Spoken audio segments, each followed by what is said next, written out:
Dans une société saturée de distractions, de sollicitations extérieures et de modèles imposés, il devient de plus en plus difficile de rester connecté à une direction profonde.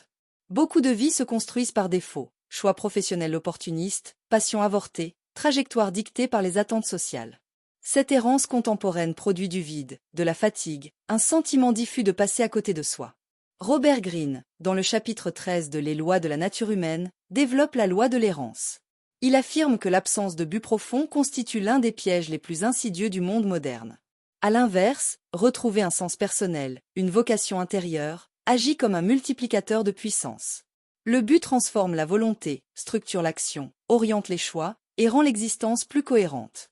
Cette vidéo examinera d'abord le diagnostic posé par Greene sur la perte de direction, avant d'analyser l'exemple inspirant de Martin Luther King Jr. Nous verrons ensuite les dangers des faux buts, puis les stratégies concrètes pour développer un sens élevé du but, et enfin les effets de cette orientation sur la puissance personnelle et collective. Contrairement aux animaux, qui agissent selon des schémas instinctifs précis, migration, reproduction, chasse, l'être humain est livré à lui-même en matière d'orientation existentielle. Cette liberté, en apparence avantageuse, se transforme en fragilité. L'individu humain est contraint de construire un sens à son existence. Sans boussole intérieure, il dérive à la merci des humeurs, des pressions sociales et de la mode dominante. Greene souligne que ce flottement est particulièrement marqué à notre époque, car les cadres traditionnels, religion, famille, métiers stables, se sont affaiblis. Le risque est une vie morcelée, faite de changements désordonnés, de projets inachevés et de fatigue morale. Une personne sans but réel s'investit dans tout et rien à la fois. Elle passe d'une tâche à une autre sans continuité. Le vide intérieur se comble par des activités secondaires, consommation, distraction, activisme superficiel. Cette dispersion conduit à la perte de sens, à la procrastination, voire à des troubles anxieux ou dépressifs. Le manque de but entraîne aussi un déficit de résistance. Face aux difficultés, l'individu sans direction abandonne plus vite, car il ne sait pas pourquoi il persévérerait. Il devient perméable aux opinions des autres, à la validation extérieure, au mimétisme social. Greene plaide pour la redécouverte d'un « sens du but » personnel. Il ne s'agit pas d'un projet imposé ou fantasmé, mais d'un élan enraciné dans la personnalité profonde. Trouver sa vocation, ou du moins une direction cohérente, permet de reconnecter l'action à une intention. Cela donne à la vie un axe directeur. Cette orientation crée une force intérieure, la motivation devient durable, la concentration s'améliore, les choix se simplifient. Greene parle d'un multiplicateur de puissance. Une personne guidée par un but avance plus vite, plus profondément, et influence davantage son environnement. Martin Luther King Jr. grandit dans un environnement familial protecteur, structuré par des valeurs chrétiennes fortes. Son père, pasteur rigoureux et exigeant, lui transmet un sens aigu de la responsabilité morale. Très jeune, Martin est tiraillé entre deux forces, son tempérament doux et sensible, et le poids d'un héritage religieux et militant. Cette dualité sème les graines d'une quête intérieure profonde. Au fil de ses études, King développe un esprit critique et une conscience sociale aiguë. Il ne choisit pas d'emblée le chemin du militantisme. Mais la situation raciale explosive aux États-Unis, et notamment le boycott des bus de Montgomery, 1955, l'oblige à s'engager pleinement. Ce moment est fondateur. Il découvre que sa voix, à la fois ferme et pacifique, résonne puissamment dans la conscience collective. Greene montre ici que le but profond ne se décrète pas. Il se révèle à travers l'action. King ne suit pas une ambition personnelle, mais répond à une nécessité intérieure qui s'aligne avec un besoin historique. Son éloquence, sa capacité à fédérer, son courage deviennent des outils au service d'un but plus grand que lui. King devient un leader non pas grâce à son seul charisme, mais parce qu'il incarne une cause. Son énergie provient de son alignement, sa foi, ses valeurs, son style de communication convergent vers un objectif clair. Il devient un symbole vivant, un repère éthique. Greene en tire une leçon essentielle. Quand une personne découvre un but profondément connecté à sa nature et à son époque, elle devient un canal de transformation. Le but ne limite pas, il élargit, donne du sens au sacrifice et inspire au-delà des frontières individuelles. Tous les objectifs ne se valent pas. Greene désigne par « faux but » ces directions de vie qui semblent légitimes en apparence mais qui ne s'enracinent pas dans une vocation intérieure. Il s'agit souvent de désirs mimétiques, d'aspirations dictées par l'environnement ou par la peur de l'échec. Ces buts peuvent être séduisants à court terme, mais ils se révèlent creux, voire destructeurs. Greene identifie plusieurs formes courantes. La quête effrénée de plaisir, vivre dans l'hédonisme immédiat, éviter toute contrainte ou engagement profond. L'adhésion idéologique, se fondre dans un groupe ou un dogme pour fuir la responsabilité du choix personnel. La recherche du statut ou de la célébrité, se construire une image plutôt qu'une œuvre, vivre pour le regard d'autrui. La compensation narcissique, poursuivre un objectif non par passion, mais pour combler une blessure d'estime. La conquête du pouvoir sans finalité, accumuler de l'influence sans orientation morale ou sociale. Tous ces faux buts partagent une caractéristique, ils ne nourrissent pas l'être en profondeur. Ils créent une agitation permanente, une course sans fin, une dépendance au regard extérieur.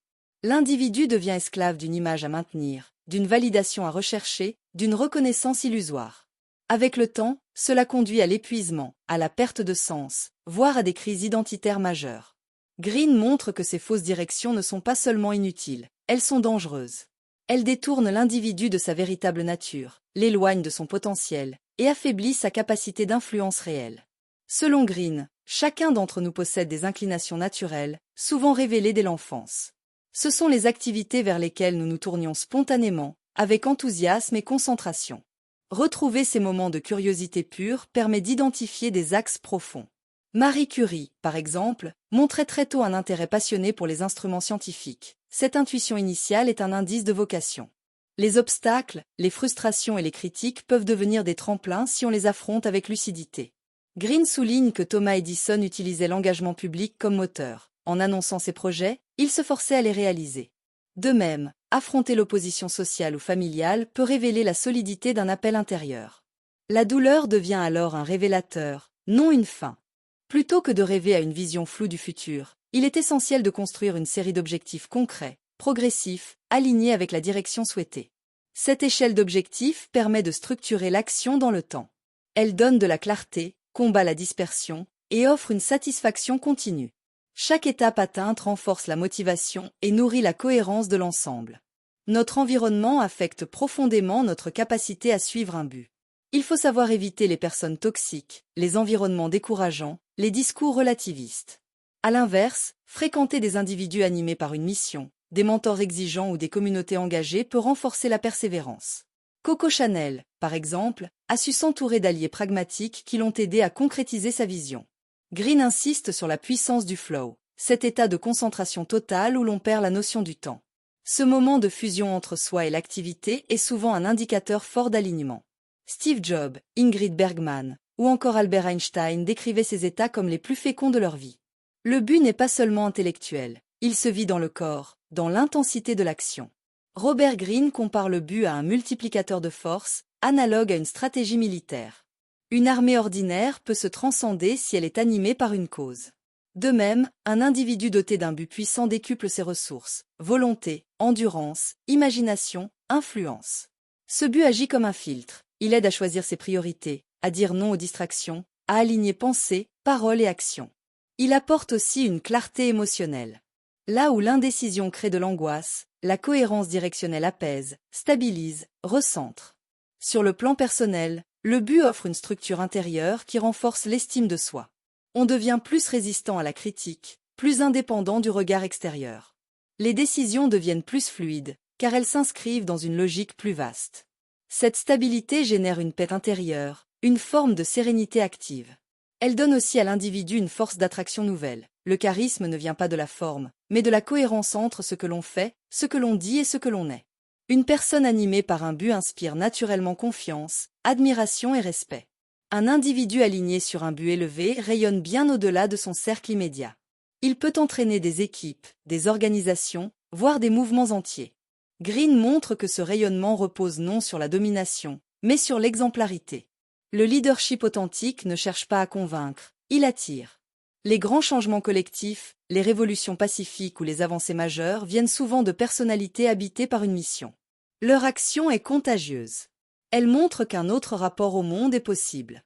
Robert Greene, à travers ce chapitre, nous montre qu'avoir un but profond n'est pas un luxe ou une option, mais une nécessité vitale. Face à la dispersion, à la médiocrité ou à la dépendance au regard des autres, le sens du but agit comme un repère, un ancrage et une boussole. Il nous rend plus concentrés, plus libres, plus puissants. Trouver ce but ne consiste pas à imiter un modèle ou à suivre une mode, mais à revenir à soi, à ce qui nous touche, nous agite, nous appelle. C'est un travail d'introspection, d'écoute et d'audace. Il faut parfois se libérer des fausses routes, affronter l'incompréhension, traverser le doute. Mais cette quête donne à la vie un sens supérieur. Agir avec un but, c'est donner une direction claire à son énergie, construire une œuvre cohérente, laisser une trace significative. C'est aussi inspirer les autres, non par le discours, mais par l'exemple. Ce chapitre nous rappelle que la grandeur n'est pas dans le pouvoir ou la reconnaissance, mais dans la fidélité à une mission personnelle. Vivre avec un but, c'est ne plus subir, mais choisir. C'est devenir l'auteur et non le spectateur de sa propre légende.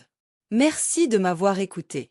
Si vous avez apprécié ce contenu, n'hésitez pas à le partager autour de vous et à nous faire part de vos réflexions dans les commentaires.